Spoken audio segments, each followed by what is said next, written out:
Good afternoon, everyone, and welcome to a very special event of the Observatorio de la Lengua Española y las Culturas Hispánicas en los Estados Unidos. The translation of poetry is arguably the most difficult type of translation, some would say impossible.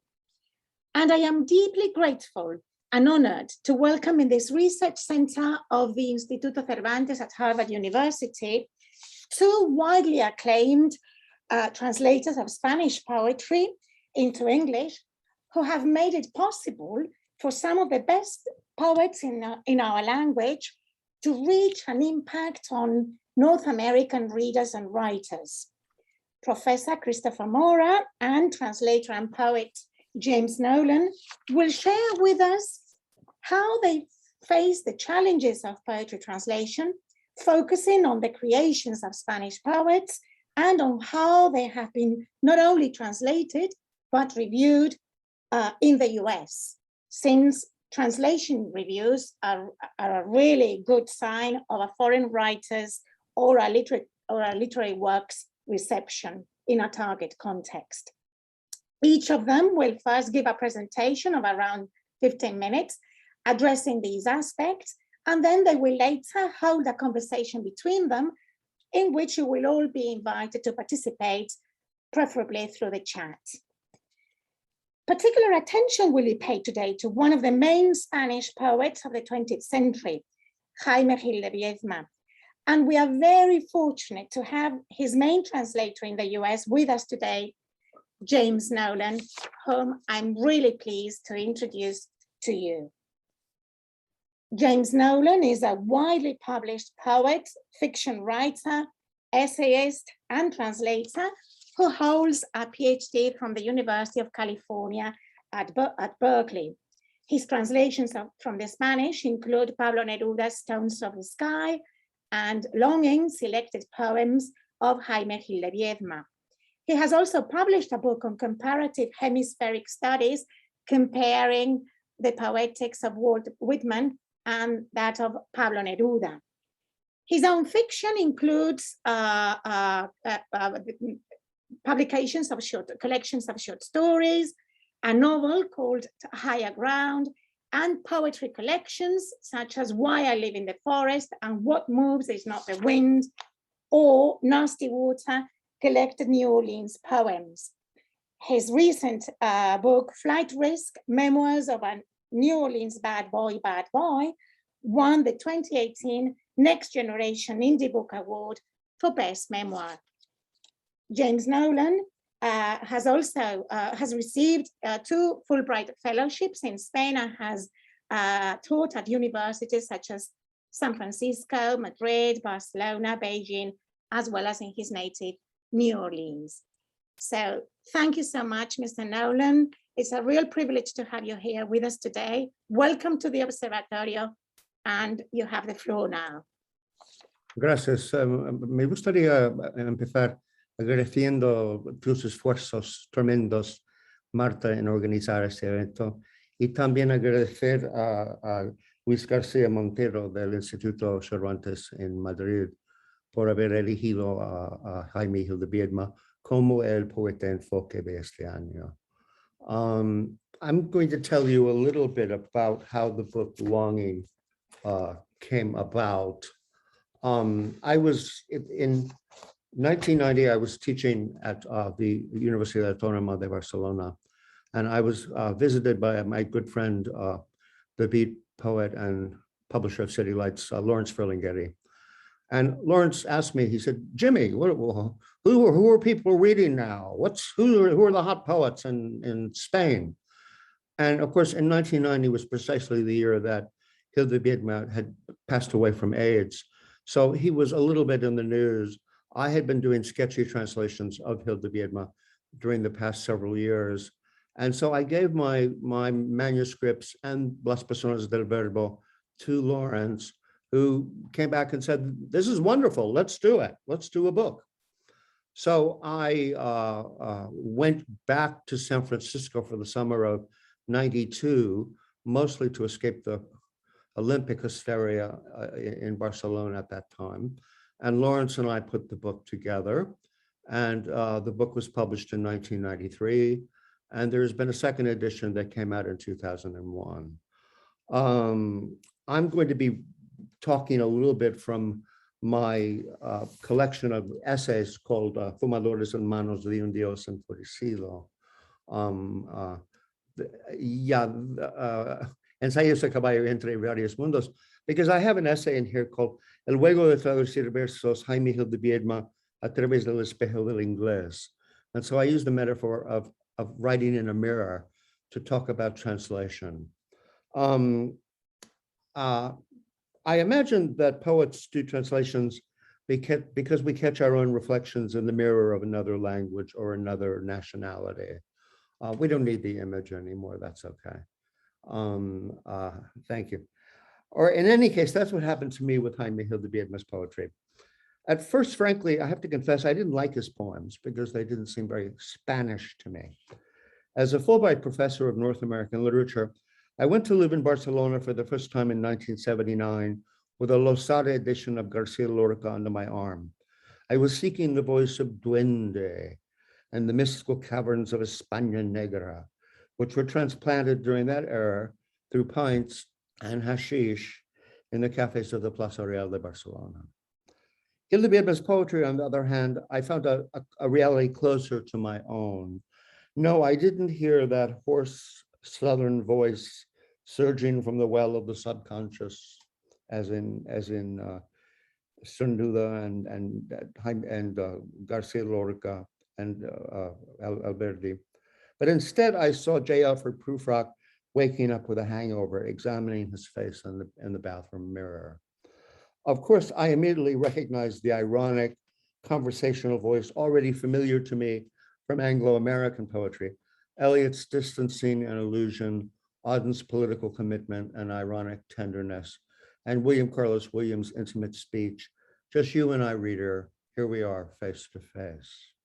These were already old friends, yet at the time I didn't know much about the Anglo-American influence on this new Spanish poet. But something odd happened when I began to read his poems. Although I read the words in Spanish, the voice spoke to me in English, directly to me, without any folkloric fetishism getting in the way. It was the voice of Auden talking to his lover during a bombing raid in London, or the voice of Robert Lowell visiting the tarnished monuments of his family's past glory in Boston with the same ambivalent nostalgia. It amazed me to discover these ironic tones together with a decadent persona in Spanish poetry. I had never considered that possibility because I'd always assumed these qualities belong more to English and French poetry, respectively. And it was the French decadent element, the Baudelairean echoes, and even more so of that lunar dandy Jules Lefort, who's one of my favorite poets in the world, that aroused in me a morbo for Jaime Gil de Biedma's poetry. So it turned out that this North American poet who wanted to write English as if it were the Spanish of Garcia Lorca or Pablo Neruda wound up translating a Spanish poet who wanted to write his own language as if it were the English of Eliot or Auden. Setting out in search of lyric passion, I tried to dodge the ironic edginess of Anglo-American poetry, only to suddenly find myself face to face in the mirror of translation with a Spanish poet seeking irony, trying to distance himself from the wordy bushfire of Spanish lyricism. As I had imagined, many of the poems fell into English as if they were written in that language. A good friend of mine, a very famous translator named Pilar Vázquez, who unfortunately passed away last year in Madrid. She's the translator of John Barves, John Berger, Camille Paglia, Toni Morrison, et cetera, et cetera. She's translated, as our friend Eduardo Lago says, she's translated everybody. And she paid me the highest compliment that I've ever received as a translator. She said, actually, I prefer your translations to the originals. I like Jaime Gil de Biedma more in English than in Spanish. I always assumed that the formal declamatory voice of Spanish poetry couldn't make fun of itself, because unlike English, Spanish is a language in which it's more difficult to be ironic. It's very difficult not to be ironic in British English. And it's a little harder in the flat American tones of American English. But in Gil de Biedma's poems, there's often an ironic click at the end of the poem, like a door closing, which is a very British trait. This is so different from how the poets of the generation of 27 end their poems with an airy, evocative space. I also noticed the enjambment, or an Anglo-American device, with which I wasn't familiar in Spanish poetry. And I became aware of the voice as colloquial as the neighbors, stuttering between feeling and philosophy, between everyday objects and classical verse forms.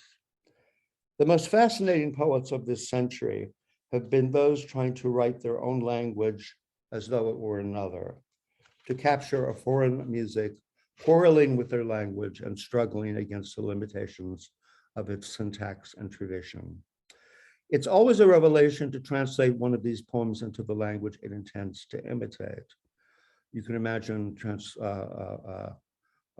Mallarmé and Wallace Stevens or Ezra Pound in Chinese, of which he knew nothing. What Gil de Biedma's poetry definitely loses in English is the careful ambiguity of its wording, especially in the political and sexual context, elaborated quite deliberately to escape state censorship, under which he published. And in poetry, translating the words is the least difficult part. It's a mere transliteration, and anyone with a bilingual dictionary can do it. Translating the poetry itself is much more difficult, and reconstructing a consistent voice, tone, and persona is definitely a challenge. Even more daunting was to translate the secret codes embedded to escape censorship in Francoist Spain. Gil de Biedma was a gay leftist poet from Barcelona, all of Franco's favorite things, and published, amazingly enough, autobiographical poetry during a puritanical dictatorship that fastidiously censored everything. I have a couple of examples, of political examples. In Noche Triste de Octubre, 1959, there was a general strike, la huelga general, that autumn. And I was crushed by Franco. And as a protest, the workers painted large letter P's on the doors of their factories. And Jaime Gil de Biedma really couldn't say this, but this is how he finesses it. And this is what was my challenge in terms of translating it into something understandable in English. Mientras que afuera llueve, por todo el litoral de Cataluña llueve, con verdadera crueldad, con humo y nubes bajas, ennegreciendo morros, goteando fábricas, filtrándose en los talleres mal iluminadas. El agua arrastra hacia el mar semillas incipientes, mezclados en el barro, árboles, zapatos cojos, utensilios, abandonados y revueltos, todo con las primeras letras protestadas. Now, a letra protestada, as you may know, is simply a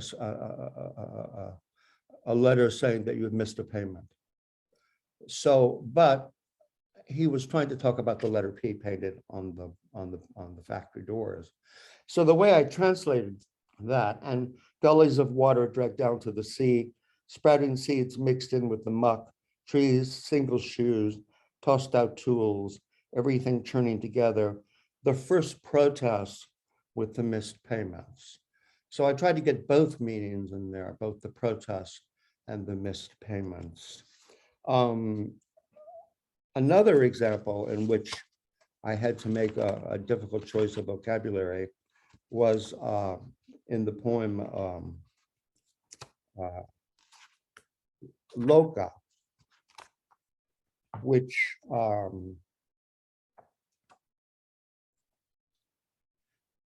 Loca in Spanish, of course, means a crazy woman, but in gay argot, it means a queen, a very effeminate homosexual. And so knowing the context of this, I had to translate this as queen, not as crazy woman. And the translation comes out as much stronger than the actual poem, I think. And I'll read a couple of stanzas. I'm sure you'll shatter into insults, hysterical crying, and later in bed, I'll soothe you with kisses it grieves me to give. Dozing off, you'll snuggle next to me like a sick bitch. Well, that's very strong. Been there, done that. But so I really had to bring out what the poet himself was trying to censor by calling this loca. Another poem in El Castillo de Luna, he writes about a political prisoner just released from one of Franco's jails. And he uses a phrase of Franco as propaganda, ironically, que nuestra España de todos. And so I had to figure out a way to mirror this in the translation so that it would come across as political rhetoric. And he's talking to the prisoner and he says, serás uno más perdido viviendo de algún trabajo deprimente y mal pagado, soñando en algo mejor que no llega. Quizá entonces comprendas que no estás solo, que nuestra España de todos se parece una prisión. And so what I did with that is use a piece of American rhetoric or propaganda. You'll be one more lost soul scrounging along on a depressing, poorly paid job, daydreaming about something better that never turns up. Maybe then you'll realize you have company. Our country feels like a jailhouse to everyone, from sea to shining sea. So I took those words from America the Beautiful to substitute for que nuestra España de todos. And of course, in the sexual poems like Pandemica and Celeste, there's no equivalent for the gender of the Spanish word su. And he writes about sus muslos, su piel borroso, addressing his lover. And of course, I had to choose his thighs or his bleary skin, because I certainly couldn't lie and say her. And so I sort of outed him in terms of grammatical gender, which was impossible not to. He also borrowed Eliot's technique of the poetic collage, in which he has, the entire book is really quotations from allusions to other poems. And the full notes to this book would rival the notes to The Wasteland. And Lawrence Ferlinghetti and I had a big fight about whether I would have notes in the book because he thought it sounded too academic. And I insisted, and finally we compromised, and I have 3 pages of notes in which I explain that certain of these phrases are lifted directly or allude to other poetry. And just a couple of examples. In Idilio en el Café, he writes, "Ven salgamos afuera," which of course I had translated as "come, let us go then, you and I," from J. Alfred Prufrock. Or in Pandemica y Celeste, he says, "O noches en noches en, o noches en hoteles de una noche." Of course, that's "O nights and one night cheap hotels" from The Wasteland. So whenever I could, and I recognized a phrase of Eliot or another poem, as long as it was in English, there were many in French that I had to leave in French, or in Latin actually, but I tried to go directly back to the source of his allusion. It's interesting to speculate what this new creature, the North American Jaime Gil de Biedma, will be like. After a generation of forced isolation, the main anxiety of post-Civil War Spaniards was their broken connection to the modern.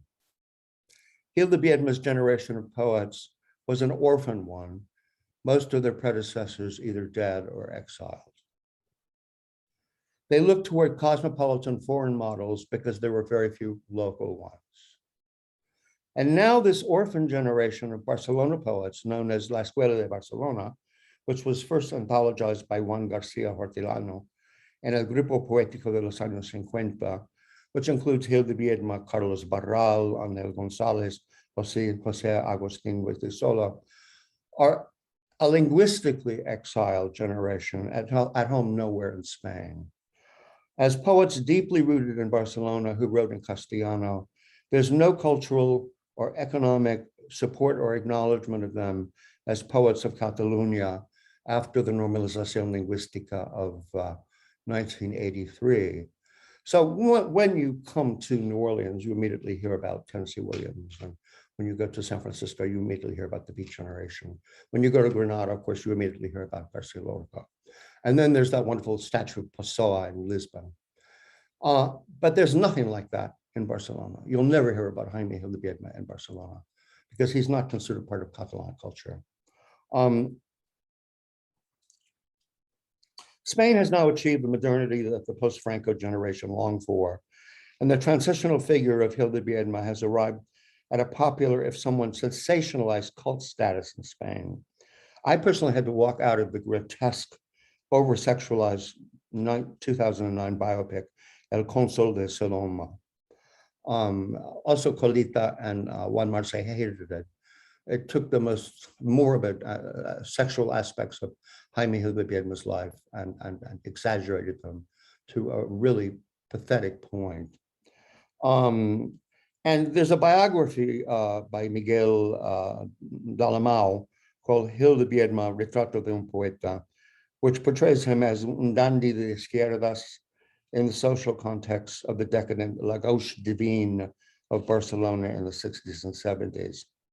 Yet few American poets, writers, or even professors know who he is. In the United States, he's known almost primarily as a gay poet who died of AIDS. And my translations have been anthologized only in collections referring to this aspect of his work. There's a book called In the Name of Love, which is a Q there. You have that book covered? In the Name of Love? It's a collection of 100 classical gay love poems. And one of my translations is in it. No, there it is, there it is. And there's another book in which there are 4 of the translations are included, called Persistent Voices, Poetry by Writers Lost to AIDS. So he's really been anthologized and known only in this context. Spanish poetry has enjoyed great popularity in the United States, yet not many have read beyond Garcia Lorca or Alberti.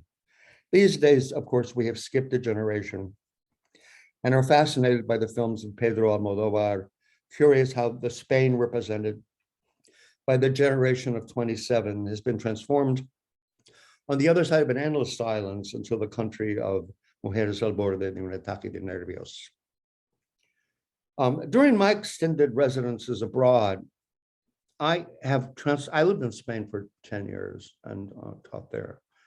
And I lived in South America and in other various Hispanic cultures. I've translated Spanish poetry as a means of participating in Hispanic literary culture, even though I stubbornly continue to write and publish in American English. It's very difficult for me to live in one language and write in another, but I somehow do it. I translated Pablo Neruda's Stones of the Sky, which is another book cover there, Q. In 2002, after I spent a year, Neruda, there he is, yeah. It's in the 2nd edition, published by Copper Canyon Press. And Neruda influenced me much more than Jaime Gil de Biedma in my own poetry. And I did an anthology of contemporary Cuban poetry, Island of My Hunger, which is another book cover there. That's it, yes. And this is a bilingual anthology of contemporary Cuban poets, which interestingly enough, I translated in Madrid in the year 2002, when I decided to leave New Orleans forever and move back to Madrid. So leaving New Orleans was a painful decision for me. And so Island of My Hunger, and particularly a poem by Norte Espinosa, Dejar la Isla, really moved me quite tremendously.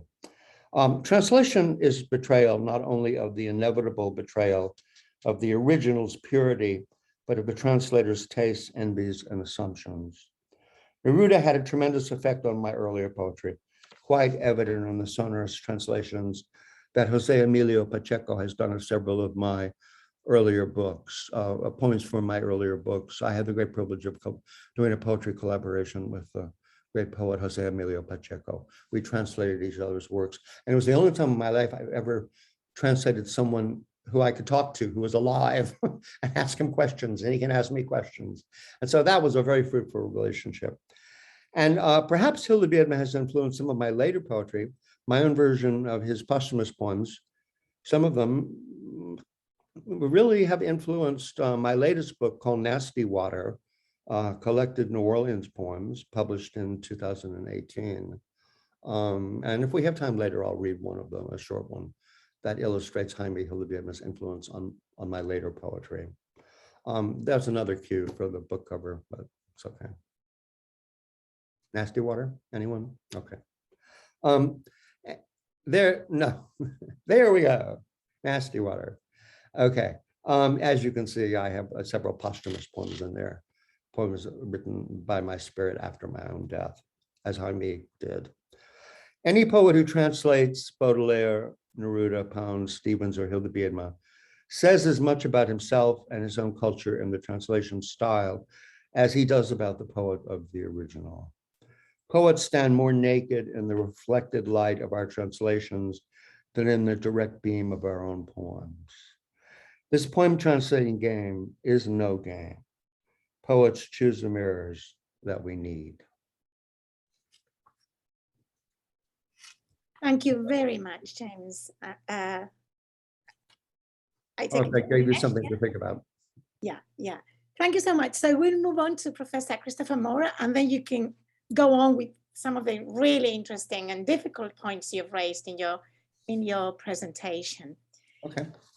So I'm really pleased to introduce Professor Mora. I don't think he needs any introduction to most of the attendees today, but I will do so with great pleasure. Christopher Maurer is Professor of Spanish at Boston University and currently Chair ad interim of Romance Studies.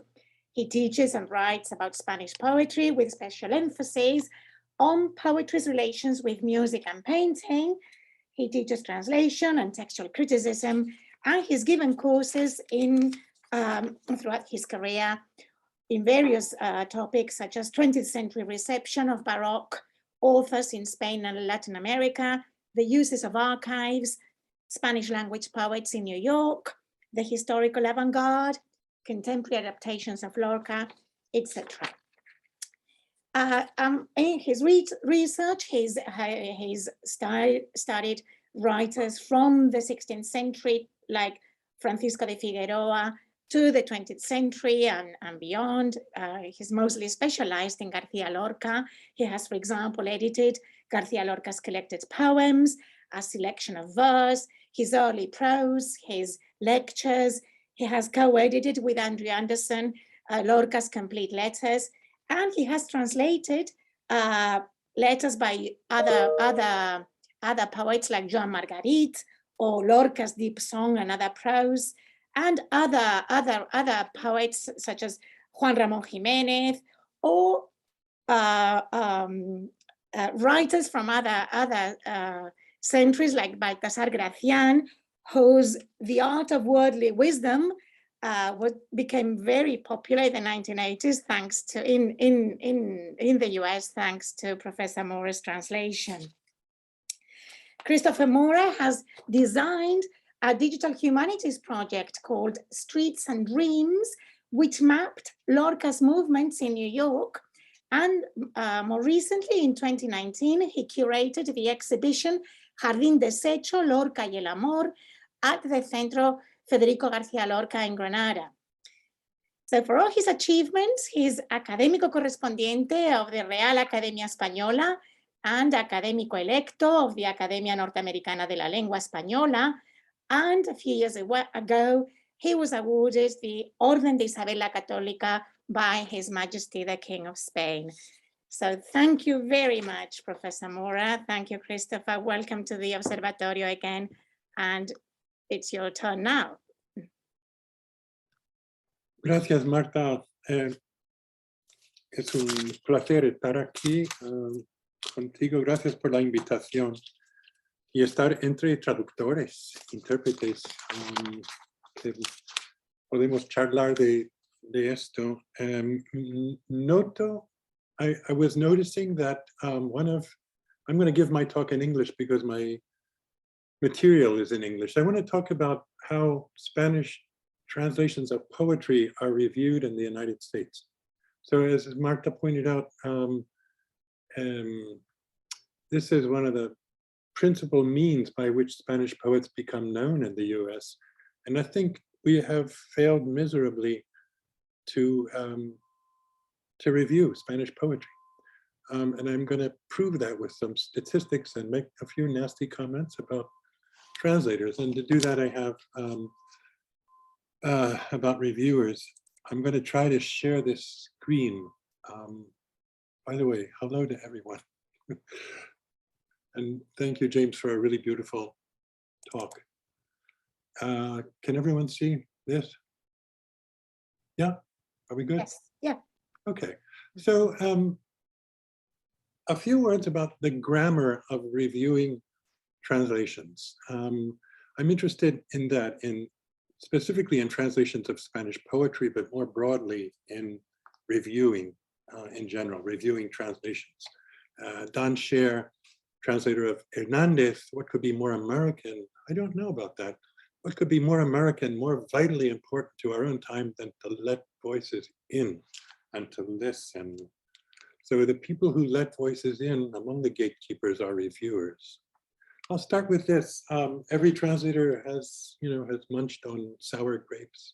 We all have our sour grapes. So Edith Grossman, reacting to a review of one of her translations, Montero's story was originally written in Spanish, but has been translated by Edith Grossman for English readers.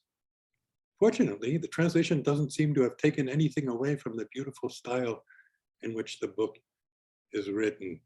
I mean, that's objectionable on in how many ways, as though the book, as though the person were not reading the book in Grossman's beautiful style. That was written in 2007, and 2007 was a disastrous year for some, was a disastrous year for book reviewers. The Kindle appeared, and a website, a really fascinating website called Reading and Translation came online, and reviewing began to emigrate to blogs, to Amazon, to Goodreads, which now has 20 million monthly visits. And the translators database that used to be at 3%, a wonderful research instrument, moved to Publishers Weekly. Disappearances, the death of the LA Times Book Review and the San Diego Book Review, the freestanding supplements that used to exist, the Washington Post, the New York Times Book Review started shrinking like a steak in a frying pan. It went from 80 pages in the 1970s down to about 24 pages to 28 pages today. And a whole slew of newspapers laid off their book review editors. They reduced coverage and odiously merged the book section with lifestyle or entertainment or calendar, those sections, and promised earnestly to add online coverage. The Boston Globe, our beloved Boston Globe, was a pioneer, one of the first to merge, to get rid of book reviewing, or rather to merge the book pages with commentary pages. So taking stock, some interesting questions for me at least, and I propose these for discussion. Who publishes, who reads, who needs reviews of translations of Spanish poetry? Who would you like to review your translation? A translator, someone who doesn't translate but knows the source language and culture? How do reviewers acknowledge the translator? How invisible, visible? Hello, Mr. Venuti. Should the translator be in reviews, and does the choice of reviewer and coverage devoted to the translation depend on whether the book is a classic or a new author? For example, if you're, if you're publishing, if you're reviewing the work of an author unknown in the US, does it matter to mention the translator? Isn't the whole point is to interest English language readers in this poet? Why talk at all about the translator? Maybe the first review of a first book shouldn't go there. Just posing that as the question. Whereas if it's a retranslation, if it's Lydia Davis's Madame Bovary, and it's a new translation of a classic, well, then the review obviously is going to be about the translation. You're not probably going to write an article about Flaubert. So that's David Varno's question, which I find interesting.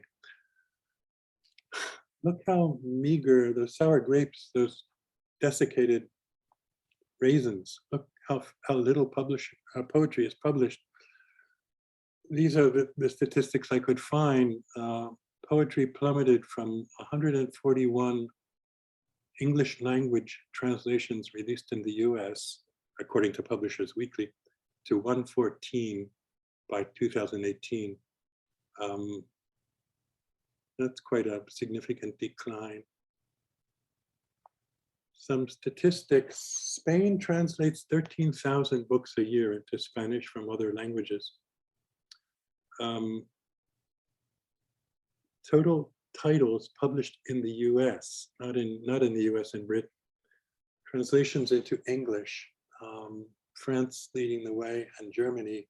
Spain, occupies a very respectable second place, but look, there are only 38, according to the translation database, 38 books of poetry.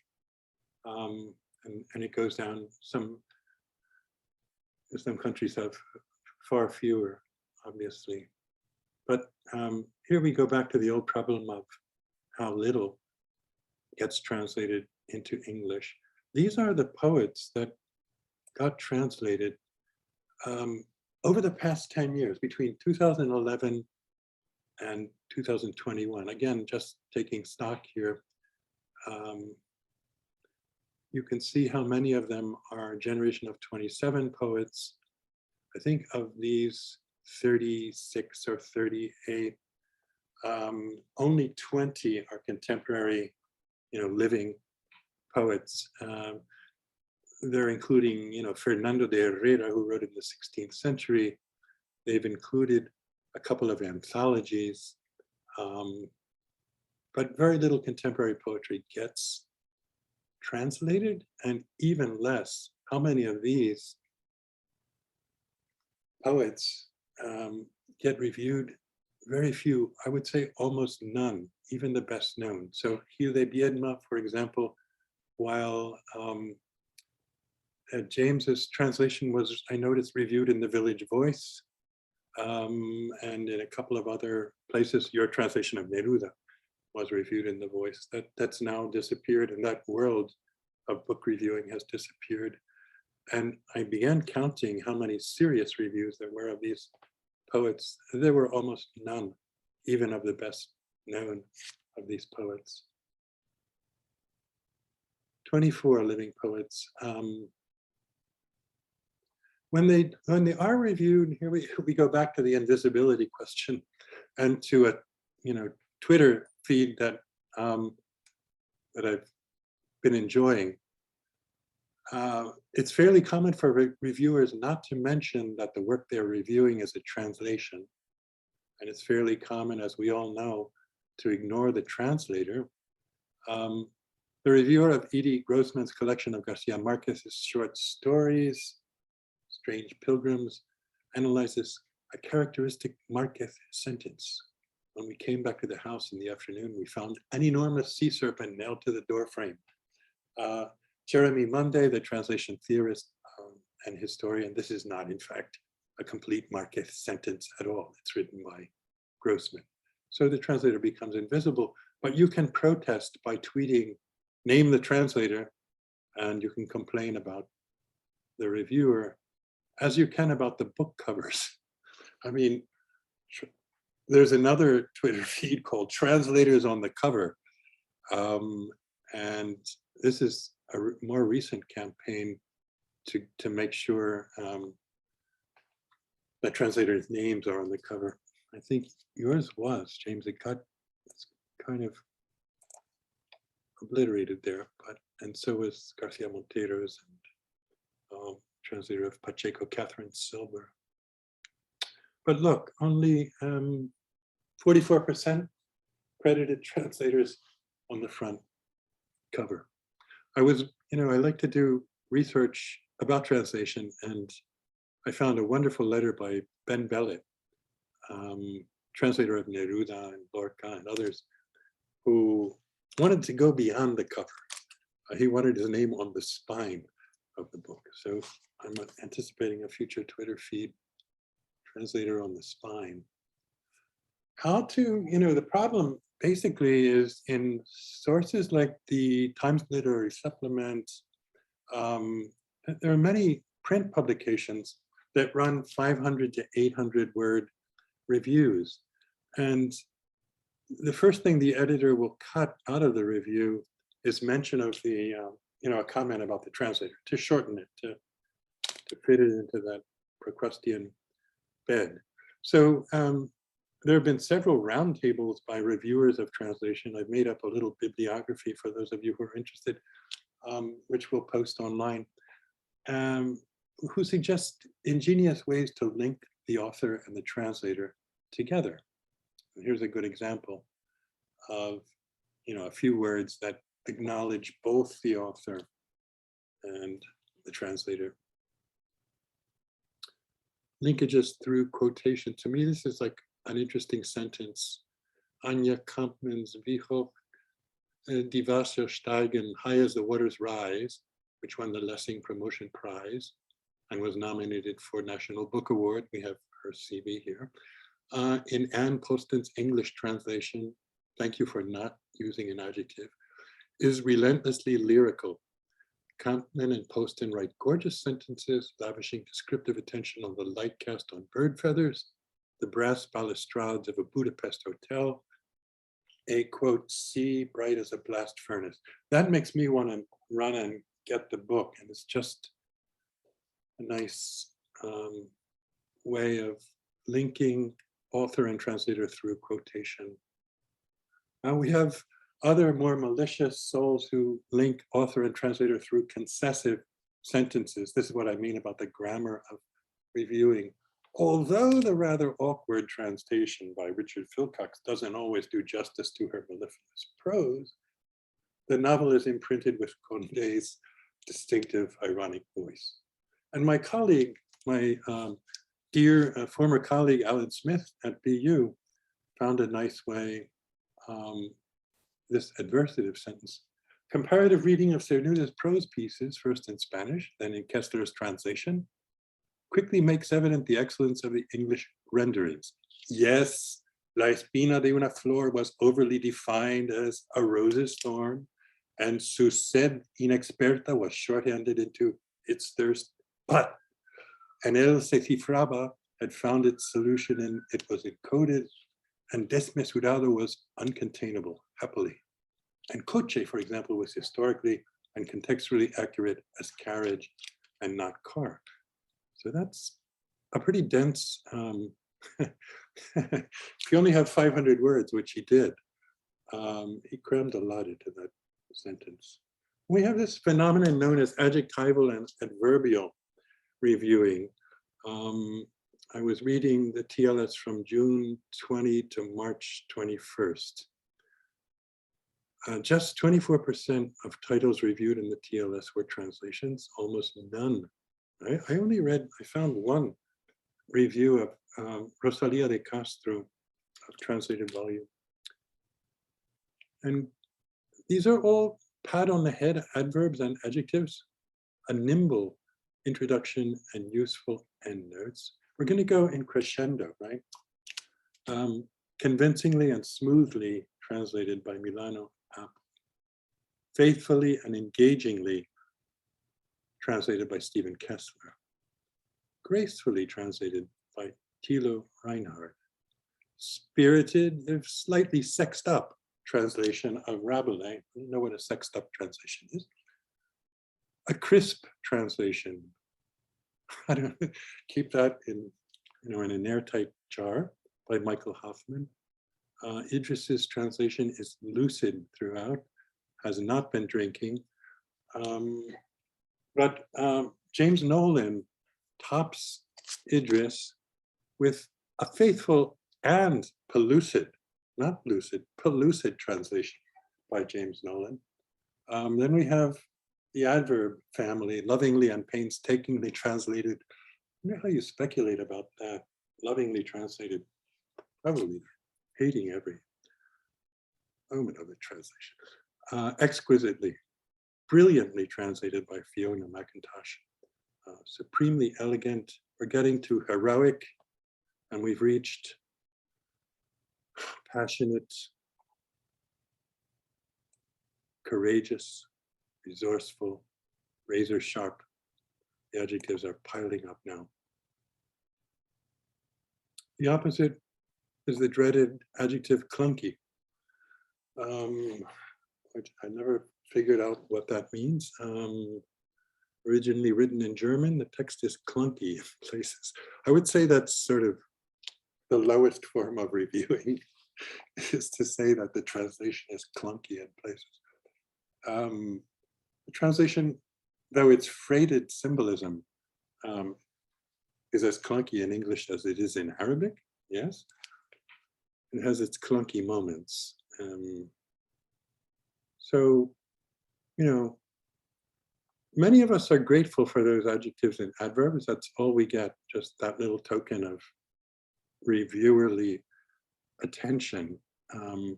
Tess Lewis, who translates Yulia Rabinovich, as a translator, I'll readily acknowledge the satisfaction even a simple adjective, supple, fluid, accomplished, can bring.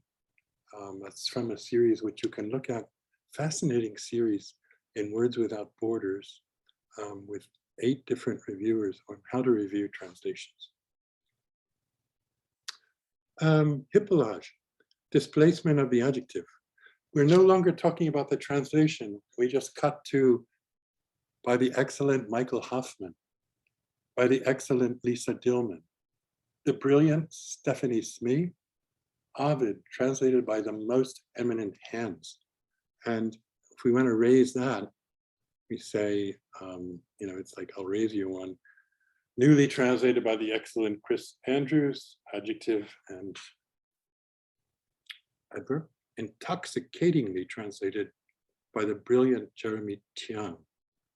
That sounds more like a blurb than a review, does it not? The predictive also abounds, in translations. Now Laura Lonsdale's new translation should earn Ana Maria Matute, who died in 2014 and has been somewhat neglected, the overdue attention of the English-speaking world. If you read older reviews, you'll see that these predictions hardly ever come true. They're like fond predictions, but sadly, it doesn't happen. Archival Gil de Biedma, just to finish with these 2 slides, I'm trying to explain why he's not better known in English. Sometimes the most thorough, the most interesting reviews are those which you can find in publishers' publicity files or in readers' reports, because they situate you in the literary landscape. That's why I like them so much. For example, Grove Press began publishing Spanish language poetry in translation around 1950, say, and sort of build up to a crescendo with Neruda, Octavio Paz, Garcia Lorca, Gombrowicz, Arrabal, and so forth. So each of those authors has a reader's report and has a publicity file. That's at Syracuse. In Houghton Library are manuscripts of Louis Bourne's translations of Gil de Biedma. And at BU, we've got the Rabassa archive and the Ben Bellet archive. translators' papers are laid to rest in the Lilly Library at Indiana University. Has a prodigious collection. And you can find things like this in this. Some of these are from the Grove archives. We've got a review of Jimenez's verse in Francis Hayes' translation, Arrabal's Blasphemy, selected works of Jimenez. But all of these reviews are in one place, and to contemplate them is to contemplate the ruins of print reviewing. It's actually rather sad to see how many regional newspapers in the past carried book reviews. How few do today. Perhaps there's also City Lights, James's publisher. Those records are at Berkeley in the Bancroft Library, and would probably be interesting. The only mention of Gil de Biedma I could find in Publishers Weekly, for example, a mainstream publication that likes to mention new books, is in this rather preposterous ad from Seis Parral from 1982. Looks actually like looks like an ad from the 60s, in which he's mentioned, along with their other authors, Goytisolo, and we can launch our discussion with this. Juan Goytisolo, I think James pointed this out in his talk, that Gil de Biedma has been typified as a gay poet. Goytisolo writes in 1985, the reduction of what is essentially Spanish to a handful of fixed images. He complains about that. The politically concerned Miguel Hernandez or Blas de Otero continued to be translated, while poets superior to them, the metaphysically inclined José Ángel Valente, and the writer of erotic poetry, Gil de Biedma, failed to receive the attention they deserve because of their unclassifiable modernity. So I'm not sure that I agree with Goytisolo, but it's an interesting, it will lead us to speculate on, despite some excellent translations, some really good translations by James, other translations by Bourne and by Stephen Burt, that he hasn't really entered the bloodstream, perhaps, of American poetry. And this is not only Gil de Biedma's case, it's the case of other contemporary and modern Spanish poets. It's very disappointing how little gets translated, and how of what gets translated, only a tiny percentage gets reviewed either in print or online in any substantive way. That's my protest and he dicho. Thank you. Thank you very much, Christopher, for this brilliant work and research work, and for your really interesting presentation. I think the question of reviews is something which has not been studied, which has not received great attention in for example, I don't know if you're aware of this article by André Lefebvre on the reviews of translation. I don't know if you know that. I'll pass it on to you. But no, I haven't read it. I've seen it referred to in what I've read. Yeah, but I don't. But it's true that reviews should receive more attention. Receive more attention both by researchers and by writers of articles and literary topics in newspapers. Right. So I think we can now invite the audience to engage in a conversation with you.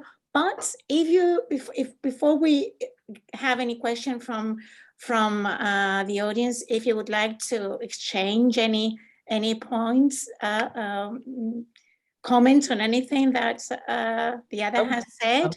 I would like to say something. Yes. Good. About Gil de Biedma's reception in the United States.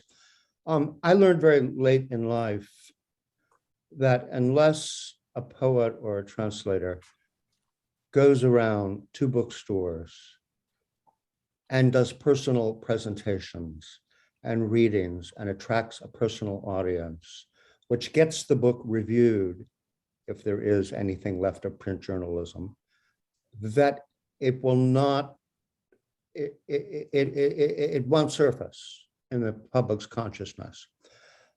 In the case of Gil de Biedma, the book was first published in 1993, and I lived in Barcelona until 1996 when I came home to New Orleans.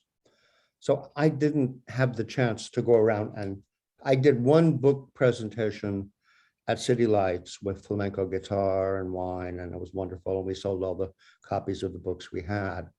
But unless the poet or translator of the poet goes out and makes personal contact with readers, there is not going to be much interest. Of course, the decline of print journalism is not in Europe so much, I'm happy to say. There are still all those kioscos, wonderful kioscos in Spain that sell a wide variety of newspapers. But in the United States, city after city, even the San Francisco Chronicle, you would think, in a literary city like San Francisco, has almost disappeared. And most of the reviews I read in our local paper, the Times-Picayune, are AP reviews because they fired the book reviewer. Yeah. So it really, unfortunately, what I learned as a fiction writer and as a nonfiction writer late in life is unless I went out and personally generated interest in my work by personal appearances, nothing would happen. So if I went to San Francisco or I went to North Carolina, and it was announced that I was going to do a reading, there would be a review of my book in that town's paper because all these things are set up in advance. But unless the writer, the poet, the translator goes out and personally presents himself these days to a real audience, not much is going to happen, particularly in these days of the decline of print journalism. It falls upon our shoulders, unfortunately, to personally promote ourselves. And I don't include in this Amazon reviews, which I never read, or tweets or twits or texts or anything like that, which I think make no difference at all. And I once gave a book reading, a book presentation about Hurricane Katrina at a local bookstore. And I was told that, oh, it's been all over the news, it's been all over social media, not a single person turned up, not a single person. You have to do flyers, posters, book reviews. So maybe I'm just old-fashioned, but I think the decline in book reviewing is because there is a resurgence now of individual bookstores, neighborhood bookstores, and that has done a whirl for the preservation and promotion of books, including translations. But when I came back from Barcelona, I didn't do anything in Barcelona, of course, promoting a translation of Jaime Gil de Biedma in Spain. Why, how could I do that? And when I got back to New Orleans, no one here knew anything about Gil de Biedma or Spain, except for, I did perform Garcia Lorca with flamenco tablao for several years, but that was it. So I think that's a large problem, is the absence of the participation of the writer in the community bookstore. Christopher, would you like to say something about it? Yeah, I believe that those presentations are more common in Spain than they are here when a new book. Very much so, yes. And that may be one of the problems here, that people don't do presentación del libro. No, they don't bother with that, as far as I know. At least I've never been involved in one. I have in Spain, but not here. Well, in Spain, every Instituto, university, cultural organization has a mesa redonda, presentación del libro, and then they sell the books in the lobby, and you get to sign them, and you get to meet your readers, and then miraculously a review appears. So that's the key, is that we have really not involved ourselves enough personally with our public, I think. Another question I have is in terms of translation of Spanish literature into English, whether it's British English or American English. And I think that makes a tremendous difference. There is a certain tone or grammatical style of British English, which can be very off-putting to certain American readers. And the American style, with its sort of offhanded tonelessness, can be very off-putting to British readers. And I think it's very important to distinguish whether the work is translated into British English or American English. Yeah. I think it's essential, actually. Arias can sound like a British novelist, you were saying. Yes, I just finished Aberta Isla by Javier Marias, and I loved the personajes and the plot and the premise, but I couldn't get past the style of the translation. I really couldn't, because it was British and brittle, very brittle. I just want to recall, going back to reviews, to recall was another speaker we had in the spring, and a translator of plays from Argentinian plays, Jean Graham Jones.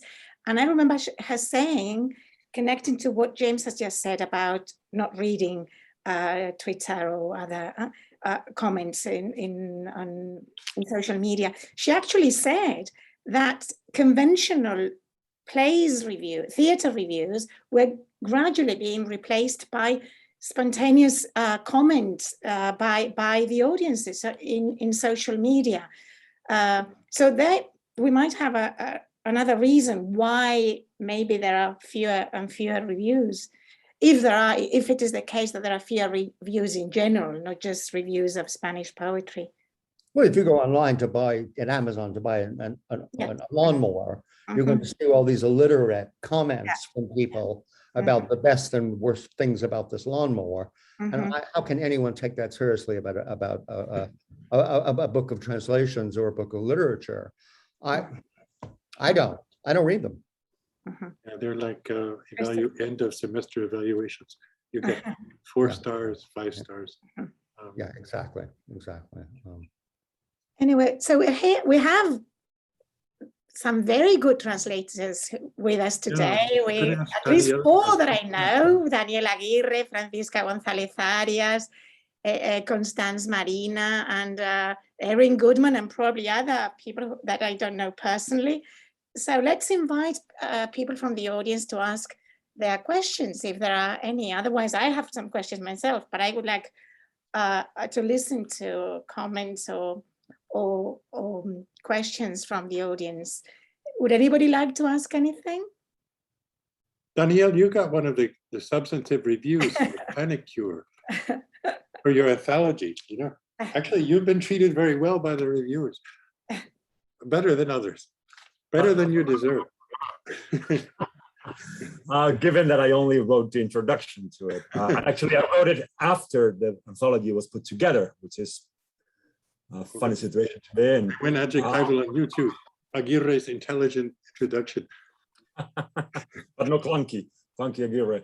Clunky last names. No, I wanted to ask you about, since you both teach, I wanted to ask you about your, about reactions from students. I've been offering a course about modern poetry in Spanish, clunkily called Displacing Spain, because we talk about both Spanish and Latin American poetry, and we read some poems by Gil de Biedma, and there's a section of in that course which is about translation. We translate both into Spanish, and we also translate translations, English translations, back into Spanish, which is a fascinating activity. That is really interesting. And actually, I must say now, James, that we are, speaking remotely, that we do use your translations in that course called Displaced in Spain. But this is not a personal comment, but rather a personal question about reactions from students, because when I assigned a few years ago, I put together an anthology of poems, but that we were going to read and translate. But some students, before coming to class, they actually checked reviews online of some of those authors and books. And lo and behold, the reviews that they mentioned in the classroom were Amazon reviews. No. So I'm very sorry, James, but that's the new normal, I guess, the clunky new normal. And the funny thing is that many students were kind of shocked to actually read the poems and then go back to the reviews. And those reviews have nothing to do with what I read, which is a very interesting starting point for conversation, for discussion in the classroom. So I just wanted to ask you, in general, what your experience has been in terms of your conversations and discussions with students when it comes to translations. Well, I don't teach translation. I've never been asked to, and so I really can't speak to that. But I know that a lot of readers expect not a translation, but a transliteration. And so they're very disturbed if you change one line. In other words, if you reshape the poem, they'll say, well, this line belongs here, it doesn't belong up there, and why are you doing that? And they don't understand that when you translate a poem, you remake it, you refashion it. And so they're saying that this word doesn't precisely mean this. That's a faithful translation. That's not a sexed up translation. Yes, exactly. I tried to sex up my translations as much as possible. So I think that a lot of people who aren't very sophisticated about, especially the translation of poetry, what they expect is a transliteration. And especially if they're learning a language, they want to go line by line and word by word and see it religiously transliterated. And they're not ready for the remaking of the poem. My feeling is that the job of the translator, the task of the translator, is to make something in another language as least as interesting as the original, if not more so. And if all you're doing is transliterating language, then just good luck with your bilingual dictionary. That's very interesting, because a few years ago in that poetry workshops / course with that section, devoted to translation, we read En el nombre de hoy by Gil de Biedma, the very first poem in Modalidades. Yes. And one of the students was from Spain, a native from Spain. So when we read, Asimismo en el nombre del pájaro has different readings, del mundo, en fin, que habitamos, voy a deciros lo que entiendo. Voy a deciros lo que entiendo. And that very young student from Spain said, oh, that's so gay. Lo que entiendo. Entiende. So he's gay. And I was like, wow. But back in, you're reading a lot between the lines. But students were like fascinated by that, because we were reading many of those poems as coded, obviously. So they were trying to find not a transliteration, but an equivalent in English to do that, because it's very ambivalent. I mean, it's not clear that that's what he means at all. But a very young student, that's what she read. Yo entiendo, I'm gay. So I don't think at the time that Jaime was writing "se entiende" meant the same thing. I really doubt it. Yeah, it's a generational. It's gap. A generational difference. Yeah, of course now it's. I say entiende means he's gay, but I don't think it meant that in 1959. Yeah, but it's funny how newer, more recent generations read differently, and obviously translate differently. So it's the Pierre Menard phenomenon. There you go. Entiendes means gay, right? We don't care about 59, right? We have Francisca González. I don't know if you want to ask a question, Francisca. Francisca. Yeah. Mi colega. No, I really see, hola. No, I really appreciate this session, and I was very intrigued and appreciative of that mention of reviewing and examples of reviews of translators. And I had never come across so many, so I think that's a great job and very valuable and very interesting. And I only wanted to mention one more thing that I saw you mentioned in the list of recent translations of Spanish writers, Spanish poets, poets who are living poets. And but also there was, I think, 2010, the translation by Donald Wellman of Emilio Prados. Yeah, I was on the And list. Jardín Cerrado, and I think that's that's a very valuable contribution. Super. Actually, Francisca and Donald, like Danielle, has been the object of really good reviews. I mean, both Prados and Gamoneda made it into English. I mean, more than other poets did. They were noticed at length, and they actually are the exceptions. There's, you know, poets who have been substantively reviewed. It's really interesting if you start tracing these reviews back to the source.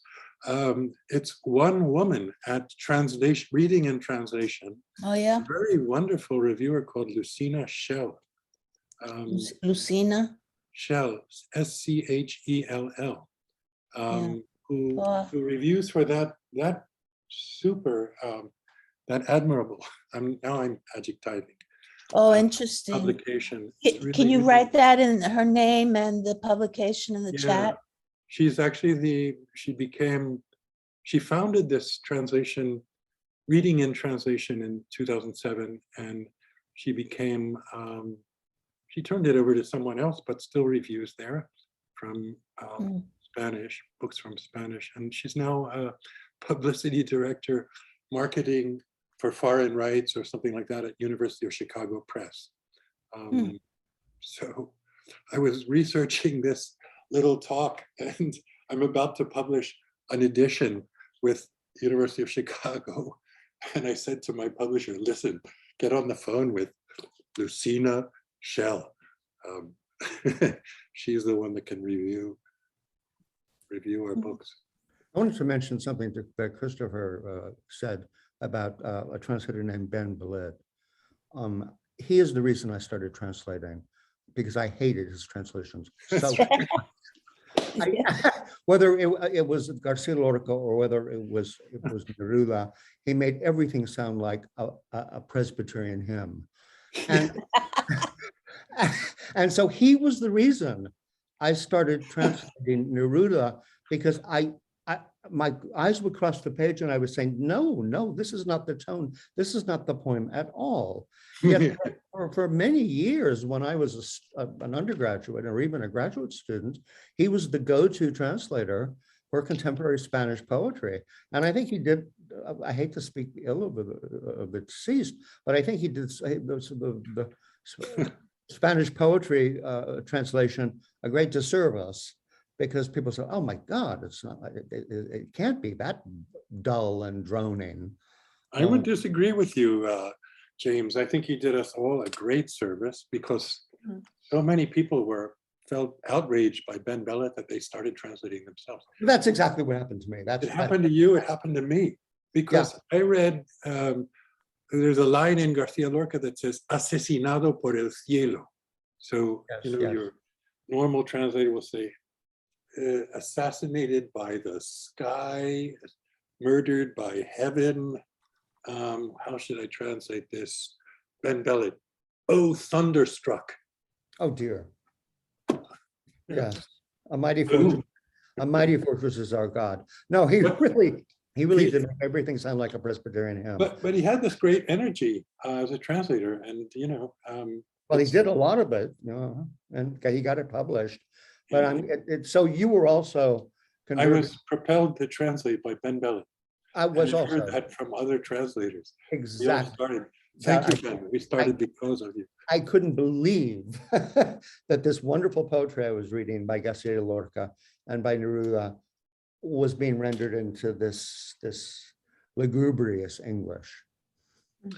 Yeah, I got interested in him, and I was looking at his manuscripts, and we've kind of nailed him for his crummy Poet in New York, but actually he prepared a second edition, and many of the things that I hated in the first disappeared in the second.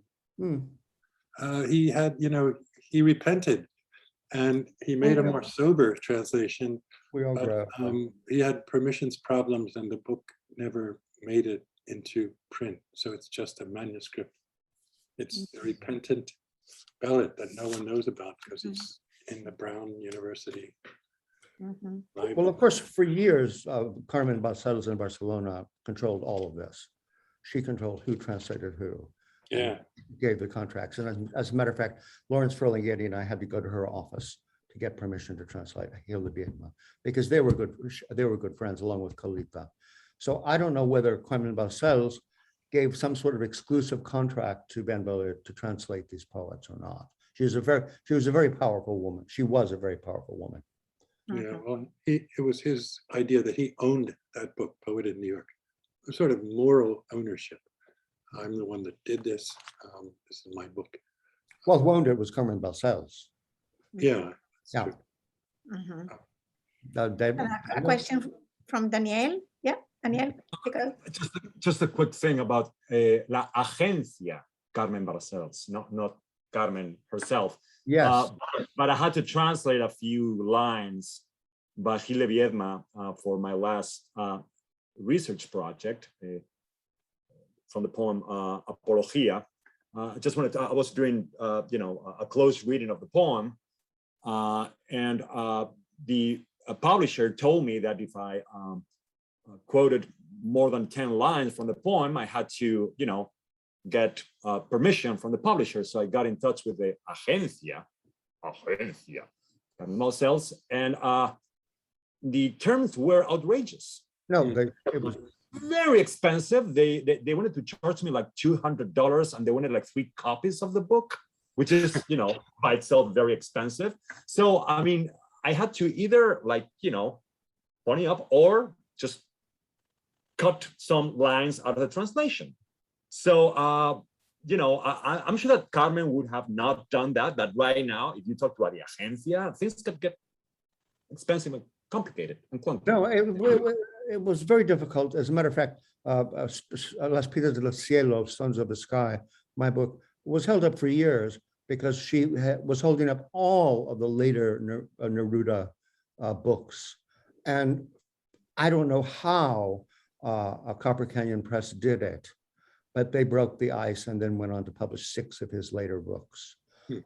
But I'm telling you, in the case of Jaime Gil de Biedma, it took a personal visit to her office and sitting down and smoking a cigarette with her and having a laugh and getting to know her. And that did it. She also showed me a letter from Jaime Gil de Biedma written in '89 when he was dying, commenting on one of my translations. And I saw some degree of what his concept of English was. And it was from Barcelona ya no es bona. And he said when I was still in I think the word he used was umbilical de mi madre. And I had translated that as stomach. And he said, well, no, the correct word is womb. And I explained to Carmen, I know the correct word is womb, but in American English, we don't talk about, hey, honey, your womb's looking big. We say your stomach's looking big. And so I'm translating this into colloquial American English. We never talk about a woman's womb. We talk about her stomach. And so and I've had further correspondence with other Spanish scholars and critics about he got to review several of the translations that were published, and he would always point out odd things that didn't correspond to the exact meaning in British English of what the word should mean. Thank you. Are there any more questions from the audience? Hello, No, Donald. Constance, I think you were going to say Hi, something. Connie. Yeah, we can't hear. You're in mute. Yeah, there's just another translator. Yeah, I just think it points out, the tremendous challenge of translation. And also, Danielle, when you talked about the decoding poets, and we always have to be so careful not to interpret the language that is used by contemporary standards. Yeah. And it's just incredibly difficult. But, and I agree, James, that, I'm an American. My English is American English, and that's what I understand, and that's what I know. And it's odd reading other things, and I'm sure that's the same for a Chilean poet reading a Castilian translation of his own writing. Exactly. I think American English is different from British English, as Mexican is from Castilian, from Iberian Spanish. And when Christopher mentioned the word coche, I didn't realize it was in the context of the 19th century, because there was some objection to it. And I thought, well, Spanish say coche. But that would be I've used that word with Mexican friends, and they said coche, ¿quieres decir mi carro? Or they don't say aparcarse, they say estacionarse or ubicarse. It's more of a 19th century Spanish than it is. Well, I just have to say that I finished reading Chilean Poeta Chileno by what's his name? I think he's fantastic, Alejandro Zambra. And in the book, he gives wonderful commentaries about Spanish, about a wonderful Chilean word for hangover, which is hachazo. And then he talks about how funny. Not resaca, pero achado. No, it's like blow of an axe. Un hachazo. Hachazo. Yeah. And then he talks about how funny it is in Chile, sort of euphemistically, that they say ocupar el baño instead of use the bathroom. Whereas in the English of Northern Ireland, they'd say have to use the toilet. Yeah, of course. Totally different. Totally different. But thank you so much for this. I really enjoyed it. Really enjoyed all the comments and everything. It was really fun. This, by the way, you're in mute. My first Zoom session. No, I just said, thank you, Connie. It's great to see you. Thank you, Christopher. There's a wonderful book by the Cervantes. I can't remember the title, but it's something like Lo Uno y Lo Diverso. It was published by Instituto Cervantes, and it's about misunderstandings between different parts of the Spanish world. It's fantastic. It's one writer after another giving their favorite examples of malentendidos from all of the Spanish-speaking countries. I would like to ask you a question in this regard, this issue of the different varieties. Since we're talking about poetry, is it mostly issues with vocabulary that you find that make a translation into a different variety, in your case, British English, the variety which is not your own? Is it mostly a question of vocabulary that makes these translations sound awkward to you? Or do you also find issues with the differences in the rhythm? Good question. I would say rhythm, syntax, and tone. Yeah. Are the differences, yes. And as I said before, it's in British English, it's very difficult not to sound ironic. And in Spanish, Spanish is not an ironic language. And so what Jaime Gil de Biedma got away with was, I found amazing, is that he's genuinely ironic. Spanish is not an ironic language. I would not say so. No, I sometimes feel electrocuted by Spanish. It's got other means. It's English. It's not an American English. American English is flat. No, it is not ironic, but it's very difficult not to be ironic in British English. And in Spanish, you really have to push it to be ironic, I think. No ideas. Mhm. It could be. I'm wondering if the reason why Gil de Biedma is not more widely read, it's kind of a crude and stupid question, but if Gil de Biedma brings Auden into Spanish, and Gil de Biedma is sort of soaked in English language poetry, and it's it's there in the palimpsest that you translated. Maybe it's that we already have Auden. We don't need Gil de Biedma's take on Auden. I don't know. Or Eliot, yeah. But that wouldn't be the case of Cernuda, who has some of the same, who absorbed English poetry. He made it. I don't know. It's just a mystery to me. Well, I think that what Gil de Biedma is so important for is modernity. He was the first modern 20th century Spanish poet. And we're up to here with modernity in the United States. This is at this point, unfortunately, a very backward looking country. And so irony and modernity are not exactly what American audiences are particularly sensitive to. Mhm. Yeah. I liked what you said about the problems with ambiguity, with conveying the ambiguity in this case, Spanish possessives and pronouns when you're translating into English, which distinguishes between his and her and their for Spanish Sioux, and how tricky this becomes when we're actually dealing with topics of sex and gender. So it could also be the other way around, like friend, translating friend into Spanish is always a problem because we have to distinguish whether it is an amigo or una amiga. Exactly. But that must be really difficult in poetry when gender and sex is present quite a great deal. And well, it allowed Jaime Gil de Biedma to get away with writing erotic poetry to men by using Sioux. And if he had to choose a gender, it wouldn't have been published. Yeah, James, but I have I don't know, something that I always found very perplexing, going back to the debate about the reception of Cernuda. I recall, when T.S. Eliot actually rejected the suggestion, the proposal to translate Cernuda's poetry into English back in the early 40s for Faber and Faber.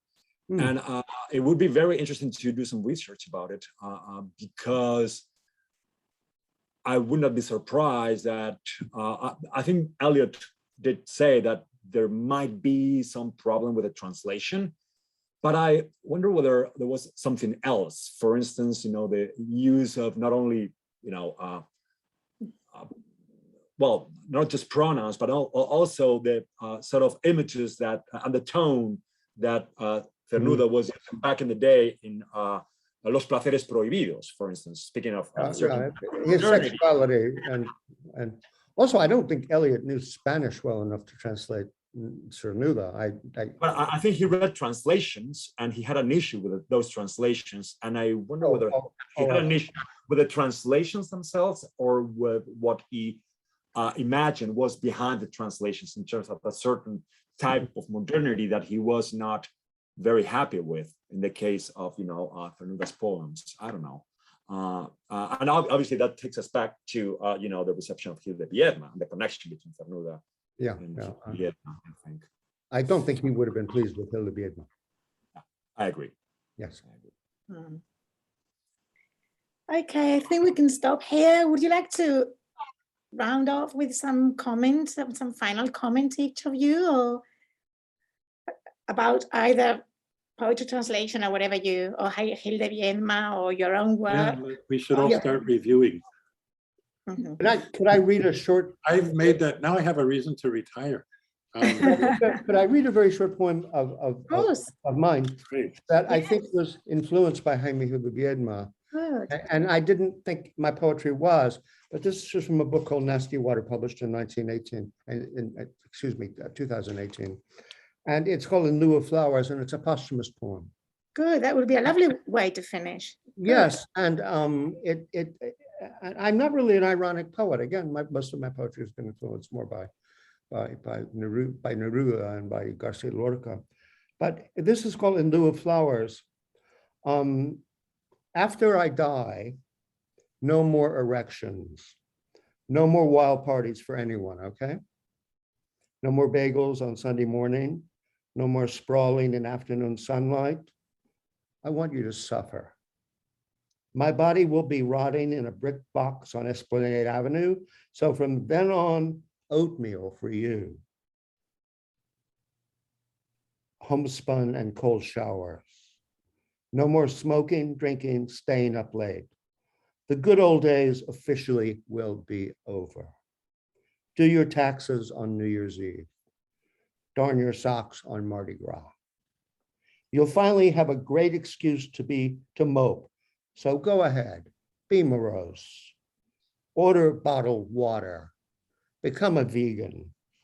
You could never keep up with my leaps of joy, so stay on the ground floor and watch the planes take off for luscious destinations. I'll be in the cockpit, gulping champagne and French kissing the co-pilot, but you, wipe that smile off your face. After I die, I'll have my eye on you. Thank you so much. I think that's a very high Is there anything we poem. can add to this? Say after That's this. wonderful. Thank you. Would make a great epitaph. Good times are now officially over. Over. We could have said that starting 2 years ago, before my death, yes. Okay, thank you very much, Christopher. Thank you so Great to much, see all of you. James. Thank you. Thank you, everybody, for attending this really fascinating panel and talk and reflection, I think, in many issues connected to the translation of poetry and this great poet that was Jaime Gil de Biedma. And I would like to thank Dee Bowling, who is the communications director of the Tulane Faculty of Tropical Medicine and Infectious Diseases. You can take your masks off here. There are no Zooms in this building. Who I had never done Zoom before, and she has set up all this for me, and I really appreciate it. Thank you, Excellent. Dee. Thank you. So thank you very much. Bye-bye. See you in another event of the Observatorio. Thank you very much. I hope it's in person. Yeah, and personally. Don't go yet, James. Bye-bye, everybody. Bye. Don't go yet. Yeah. Bye-bye.